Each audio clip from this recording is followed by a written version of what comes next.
Welcome back. I'm reading to you Chapter 13, Galaxy Queen.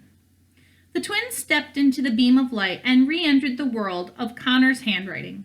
The words the universe stretched around them, and before they knew it, they were floating through an endless galaxy. They were surrounded by thousands and thousands of stars. It was a breathtaking sight, and the twins never felt so small in their lives. All gravity disappeared, and the weightlessness gave the twins a falling sensation in the pit of their stomachs that didn't go away.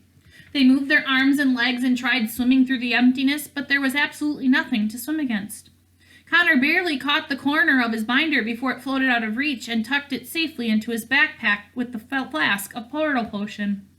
In the distance, Alex and Connor could see a large white planet with multicolored clouds, but they were still thousands of miles away from its atmosphere. The planet looked delicious, like a large piece of candy floating in space. "What's that?" Alex asked. "That's Jawbreakeropolis," Connor said. "I had a sweet tooth when I wrote this story." It was difficult to make out at first, but the twins saw a small light traveling toward the planet. It orbited around Jawbreakeropolis, and after the 8th or ninth rotation, it shot out a green laser that engulfed the planet. In a matter of seconds, Jawbreakeropolis shrunk and vanished from the universe. "What just happened?" Alex asked. "Why did the planet disappear?" "It didn't disappear. It was uploaded," Connor explained. "That thing circling Jawbreakeropolis is the Basque 8, the Cyborg Queen's spaceship. She travels the galaxy looking for habitable planets on other star systems' Goldilocks zone. Then, when she finds a planet she likes, her ship uploads it onto its hard drive. Then she takes it back home to her solar system."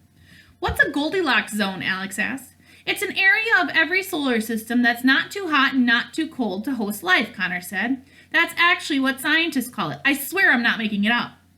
"Why does the Cyborg Queen need so many planets?"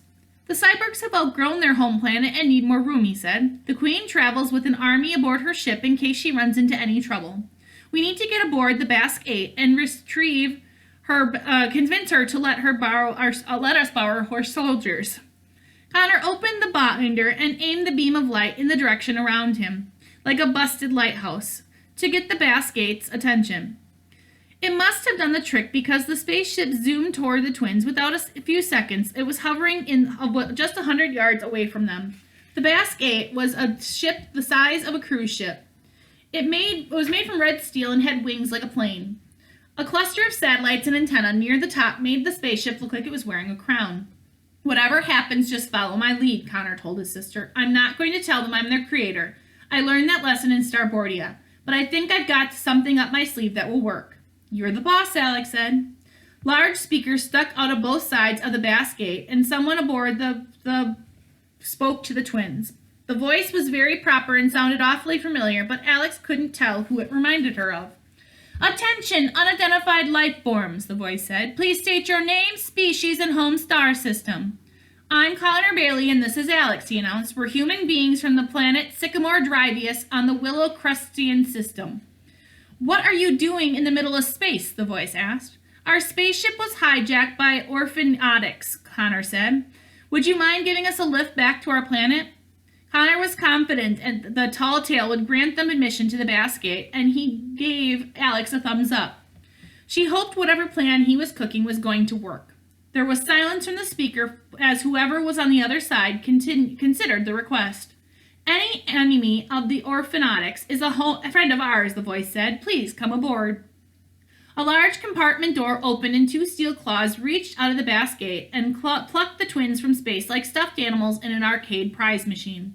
They were pulled into a large hangar where several smaller spaceships were kept. The Basque 8 had artificial gravity, so the twins hit the floor as soon as they entered. Once the compartment door was shut behind them, a pair of automatic doors on the other side of the hangar opened. A lizard the size of a man walked in with two cyborgs on either side of him. The lizard had big yellow eyes and a red slimy skin and wore a gray jumpsuit with several buttons. The cyborgs were half human, half robotic in a variety of combinations. Some were human with robotic arms and legs, others were split evenly down the middle. They all wore red goggles and held guns with barrels that pulsated bright blue light. They also wore vests that monitored their heartbeat and/or remaining battery percentage. Alex and Connor quickly got to their feet, and the cyborgs raised their weapons toward them. The lizard man cautiously looked the twins up and down. Neither Sycamore Drivius nor the Willow Crestian system have registered in the intergalactic database, the lizard man said, in the same voice they had heard outside. Oh, Connor said, that's because we hate solicitors. The lizard man stepped toward the twins to inspect them further. You're awfully young to be traveling through the universe by yourselves, the lizard man said. Were there more to your crew? We had an android chaperone, but the orphanatic stole him, Connor explained. Darn those filthy creatures. The lizard man nodded to the cyborgs and they lowered their weapons. I am Commander Neuters, the lizard man said. Welcome to the Bass Gate. You may remove your helmets. This ship is equipped with oxygen. The twins unscrewed their helmets and shook Commander Neuter's hand. Thank you so much for rescuing us, Connor said. We would have been goners if it weren't for you. I'm sorry to hear about your unfortunate encounter with the orphanautics, Neuter said. The Cyborg Queen has made many exhausting requests to the United Universe Council to ban them from our quadrant of the galaxy, but they won't listen to her. What are the orphanautics? Alex asked, forgetting to go along with the story her brother was describing. They stole our ship so quickly I didn't get a good look at them. They're a terrible species, Neuters explained. They destroyed their home planet and now they travel through the galaxy, stealing resources from other star systems. But isn't that sort of what the Cyber Queen does, too? Alex asked. That's exactly what the United Universe Council said, Neuter said. Never mind that we could be happy to escort you to your home planet. The Queen loves traveling in new star systems. I'm sure she'd be delighted to see Sycamore Drivius in Willow Crestian. Suddenly an alarm went off, startling the twins. The hangar was filled with flashing red lights. Commander Neuters and the cyborgs looked around in a panic. Oh no, Neuter said. This is terrible. What's happening? Are we under attack? Alex asked. Worse, Neuter said. That alarm means the Queen is awoken early from her charging slumber. She's always in a terrible mood if she doesn't get a full 20 hours. I must go to the command bridge before she arrives. Neuters and the cyborgs bolted through the automatic doors and the twins ran after them. They ran through the spaceship, passing several hallways full of frantic, half-human, half-robotic men and women. The alarms were even louder outside the hangar and was accompanied by a voice that repeated, "The Queen is awake! The Queen is awake! The Queen is awake!" They finally reached the command bridge in the center of the ship. It was a wide room with a gigantic set of windows that had a view of the galaxy ahead. The walls were covered in screens with information about different parts of the spaceship and the Queen's location and the universe around them. There were dozens of control stations scattered around the command bridge like desks in a classroom. Each station was covered in hundreds of blinking buttons, dials, and levers. In preparation for the Cyborg Queen's arrival, the cyborg crew throughout the command bridge lubricated their joints, tightened their screws, and polished the steel covering their bodies. How close is she? Neuters asked the nearest cyborg. She's descending from her chambers now, Commander, the cyborg said. The levels of her emotion chip are off the charts. She must be upset about something. The cyborg pointed at the Queen's private elevator in the back of the command bridge. All the cyborgs stand at their control stations just as the elevator door opened. There was a collective hiss as their mechanical bodies compressed into bows. Alex and Connor followed their example and bowed too. The cyborg Queen was more robotic than anyone else aboard the Bass Gate.